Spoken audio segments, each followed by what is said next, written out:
அலைக்கும் வரஹ்மத்துல்லாஹி வபரகாத்துஹு. நம்மளுக்கு பிடித்த ஒரு நபர் ஒரு பொருளை தேர்வு செய்து தாங்க என்று சொன்னால், இருக்கிறதிலே சிறந்த அவருக்கு உபயோகமான ஒரு பொருளை தேர்வு செய்து நம்ம கொடுப்போம். நம்மள்கிட்ட இருந்த பொருளாக இருந்தாலும் நம்மிடம் இருக்கக்கூடிய அந்த பொருட்களில் மிக சிறந்ததான பொருள் எதுவாக இருக்கோ அதைத்தான் நமக்கு பிடித்தமான நபர்களுக்கு நம்ம கொடுப்போம். இது ஒரு இயல்பு, மனிதன்கிட்ட இருக்கக்கூடிய ஒரு இயல்பான ஒரு விஷயம். இதே மாதிரி படைத்த இறைவன் ஒரு மனிதனை விருப்பம் கொண்டு விட்டான் என்று சொன்னால் அவன் என்ன செய்வான்?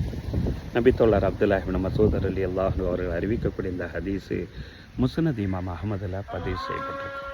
நபிகள் நாயகம் ஸல்லல்லாஹு அலைஹி வஸல்லம் அவங்க இவ்வாறு சொல்கிறாங்க, உங்களுக்கு மத்தியில் பொருளாதாரங்களும் இரண பாக்கியங்கள் எவ்வாறு பங்கீடு செய்தான இறைவன், அதுபோலவே நற்குணங்களையும் அல்லாஹு சுப்ஹானஹு வ தஆலா உங்களுக்கு மத்தியில் பங்கீடு செய்திருக்கிறான். இந்த உலகத்தில் இறைவன் தன் நாடி விரும்பினாலும் சரி, விரும்பாத நபராக இருந்தாலும் சரி, சர்வசாதாரணமாக உலகத்தினுடைய இன்பங்களை அந்த மனிதர்களுக்கு கொடுத்துருவான்.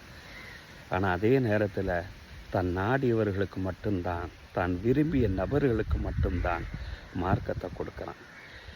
யாருக்கு இறைவன் மார்க்கத்தை கொடுத்து விட்டானோ ஃபக்கத் அஹப்பஹா, நிச்சயமாக அந்த நபரை இறைவன் நேசித்து விட்டான் என்றார்கள் நபிகள் நாயகம் ஸல்லல்லாஹு அலைஹி வஸல்லம். நாம் இறைவனின் நேசத்திற்குரியவர்களாக ஆகுவோம்.